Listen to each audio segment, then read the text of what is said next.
और मेरे इस अटायर से आपको समझ में आ गया होगा कि आज की जो रेसिपी है वो क्रिसमस स्पेशल है। तो चलिए मेरे साथ शुरुआत करते हैं रंग केक की। शुरुआत करते हैं बेस के साथ। यहाँ पे मैंने एक केक बनाने वाला मोल्ड लिया है, ये राउंड शेप का है। आप अपने हिसाब से शेप ले सकते हैं। एंड इसे अच्छी तरीके से मैंने पहले बटर से कवर किया, उसके बाद इसे जो मैदा है उससे मैंने डस्ट करके पूरी तरीके से देखिए मैंने इसे कोट कर लिया है चारों तरफ से। अब हम क्या करेंगे, यहाँ पे मैंने कुछ ड्राई फ्रूट्स लिए हैं। इसमें मैंने रेजिन्स लिया है जिसे हम किशमिश कहते हैं, वॉलनट लिया है जिसे हम अखरोट कहते हैं। बाकी आप अदर ड्राई फ्रूट्स भी यूज़ कर सकते हैं। बहुत से आजकल बेरीज हैं जो ड्राई फॉर्म में मार्केट में मिलती हैं, आप उसे भी यूज़ कर सकते हैं। स्पाइसेस में मैंने यहाँ पे थोड़ा सा आपका दालचीनी का पाउडर लिया है, जिंजर पाउडर लिया है, नटमेग पाउडर लिया है एंड रम लिया है। तो सबसे पहले मैं क्या करूँगी, इस बोल में मैं ड्राई फ्रूट्स डाल दूंगी। दोनों ड्राई फ्रूट्स डालने के बाद मैं इसमें पिंच ऑफ जिंजर पाउडर वो डाल दूंगी, pinch of nutmeg powder and pinch of हमारा दालचीनी पाउडर। डालने के बाद इसे मिक्स किया ताकि मसाले इसमें कोट हो जाए और लगभग 1 छोटा चम्मच मैं इसमें रम मिक्स करूंगी और इसे कुछ समय के लिए छोड़ देंगे। रेडी करके रखा था उसमें ये ड्राई फ्रूट्स का एक लेयर बना देंगे।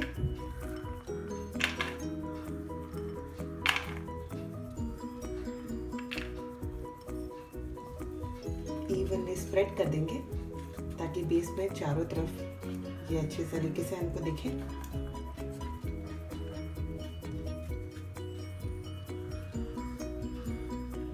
चलिए हमारा केक मोल्ड तो रेडी हो चुका है। अब हम नेक्स्ट स्टेप देखते हैं। केक के बेस के लिए जो हमको इंग्रेडिएंट्स लगते हैं उसे देख लेते हैं। यहाँ पे मैंने वेनिला एक्सट्रैक्ट लिया है, बटर मिल्क लिया है, रम लिया है जो कि इस रेसिपी का सबसे इम्पॉर्टेंट पार्ट है। और सपोज आप टी टोटलर हैं और अल्कोहल नहीं यूज़ करना चाहते हैं तो आप ग्रेप जूस भी यूज़ कर सकते हैं। मिल्क लिया है, आधा टीस्पून मैंने यहाँ पर सोडा लिया हुआ है, 2 टीस्पून मैंने बेकिंग पाउडर लिया है, लगभग 1/4 कप मैंने यहाँ पे शुगर लिया है, 175 ग्राम मैंने बटर लिया हुआ है, मैदा लिया है 1.5 कप, 3 एग लिया है और आधा कप मैंने यहाँ पे ब्राउन शुगर लिया है। अगर सपोज आपके पास ब्राउन शुगर नहीं भी है तो आप नॉर्मल ग्रैनुलेटेड शुगर यूज़ कर सकते हैं। तो चलिए नेक्स्ट स्टेप देखते हैं। अब जो ड्राई इंग्रेडिएंट्स थे मैं उसे स्ट्रेनर की सहायता से स्ट्रेन कर लूँगी। ऐसा करने से जो हमारा फ्लोर है थोड़ा सा वो फ्लफी हो जाएगा, एयरी हो जाएगा और मिक्स करने में थोड़ा सा आसानी होगी। अब मैं इसमें बेकिंग सोडा और जो बेकिंग पाउडर रखा था उसे भी डाल देती हूँ। डालने के बाद जो बचा हुआ मैदा है उसे भी ले लिया और उसे भी स्ट्रेन कर लिया। तो इस तरीके से हम सबको ड्राई इंग्रेडिएंट्स को मिक्स करके पहले से रख लेंगे। और आप चाहें तो इसमें स्पाइसेस भी ऐड कर सकते हैं, मैं इसमें स्पाइसेस नहीं ऐड कर रही हूँ। So it's done now. देखिए मैंने यहाँ पे एक बिग साइज का बोल ले लिया है। अब मैं सबसे पहले इसमें बटर डाल दूंगी। ये जो बटर है ये रूम टेम्परेचर पे है, तो आप ये चीज़ का ध्यान रखिएगा कि जब भी आप केक बनाएं तो सारे के सारे इंग्रेडिएंट्स आपके रूम टेम्परेचर पे होने चाहिए। अब जो शुगर रखा था वो डाल देते हैं एंड जो ब्राउन शुगर रखा था उसे भी डाल देते हैं। अब डालने के बाद मैं इसे बीट करूंगी। अगर सपोज आपके पास इलेक्ट्रिक बीटर है then it is absolutely fine, it will be very easy for you. और अगर नहीं भी है तो हम हाथों की सहायता से इसे अच्छे से बीट कर सकते हैं। तो मैं इसे बीट कर लूँगी और तब तक बीट करूँगी जब तक कि ये जो है शुगर और हमारा जो बटर है थोड़ा फ्लफी ना हो जाए।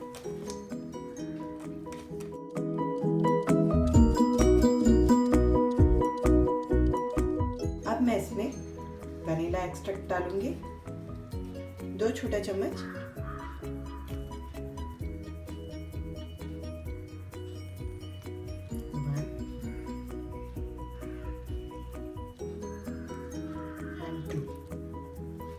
अब इसे डालने के बाद इसे भी मिक्स कर लेंगे।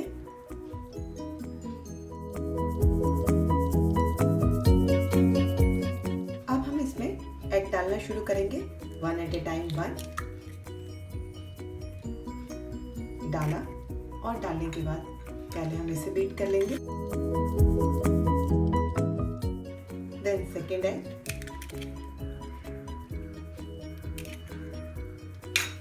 इसे भी डाल करके मिक्स कर लेंगे। देन थर्ड एग, और डाल करके इसे हम अच्छे से बीट कर लेंगे। अब मैं इसमें 1/4 कप मिल्क डाल दूंगी और 1/4 कप मेरे पास जो बटर मिल्क रखा था उसे डाल दूंगी, और अब हम इसे अच्छे से बीट कर लेंगे। ये देखिए, ये मिक्स हो चुका है अच्छी तरीके से। अब मैंने जो ड्राई इंग्रेडिएंट्स थे, पहले हाफ पोर्शन मिक्स करूंगी उसका, वो भी हाफ पोर्शन में से मिक्स कर दूंगी। हमारे मिक्सचर को हम इस मोल्ड में धीरे धीरे करके डाल देते हैं।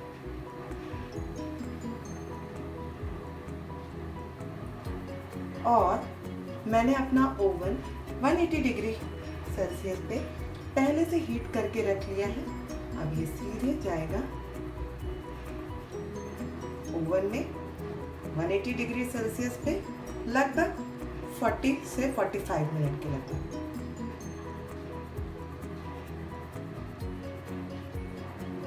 एक इसको हल्का सा टैप दे देते हैं ताकि जो बबल्स है वो बाहर निकल जाए। इसे मैंने ओवन से निकाल लिया है।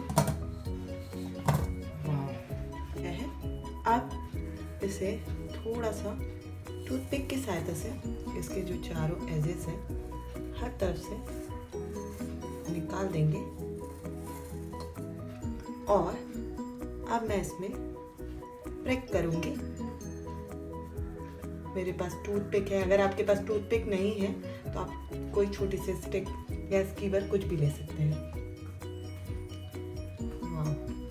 और ये देखिए टूथपिक में नहीं आ रहा है, दैट मीन्स ये बहुत अच्छी तरीके से हो चुका है।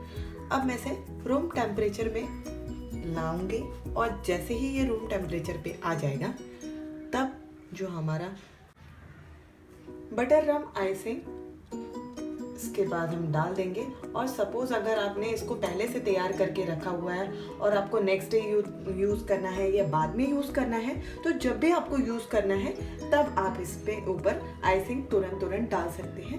बटर रम आइसिंग बनाने के लिए हमको लगेगा यहाँ पे 2 चम्मच रम, वाटर, वनीला एक्सट्रैक्ट, 3 चम्मच मैंने बटर लिया है, और 1 कप मैंने यहाँ पे शुगर लिया हुआ है। तो चलिए शुरुआत करते हैं।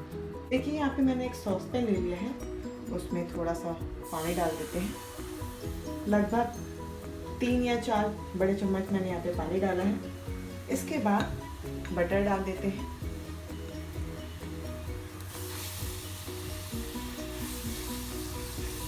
बटर जैसे ही मेल्ट हो जाएगा उसके बाद हम इसमें क्या करेंगे, शुगर डालेंगे, और शुगर डालने के बाद हम इसे कंटिन्यूअस चलाते रहेंगे ताकि ये अच्छे से रिड्यूस हो जाए। जब भी हम इसके ऊपर की आइसिंग बनाते हैं तो ग्लेज आता है, तो वो भी आ जाएगा। तो चलिए शुगर डाल के भी इसे अच्छे से मिक्स कर लेते हैं। अब मैं इसमें आधा छोटा चम्मच वनीला एक्सट्रैक्ट डाल दूंगी।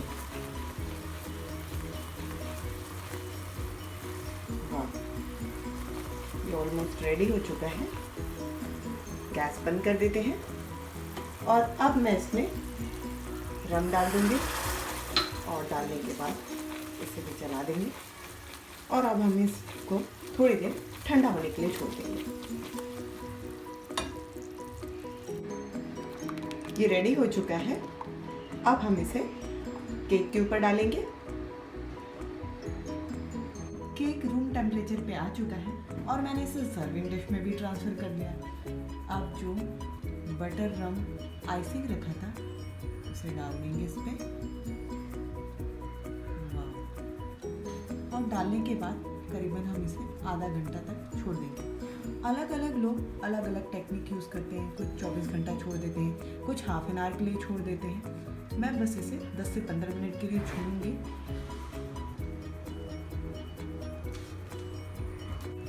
इस क्रिसमस आपके फ्रेंड्स रिलेटिव बहुत ही खुश होने वाले हैं।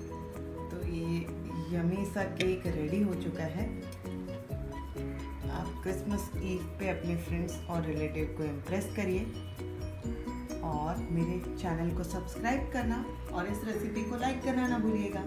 Bye, happy Christmas to you.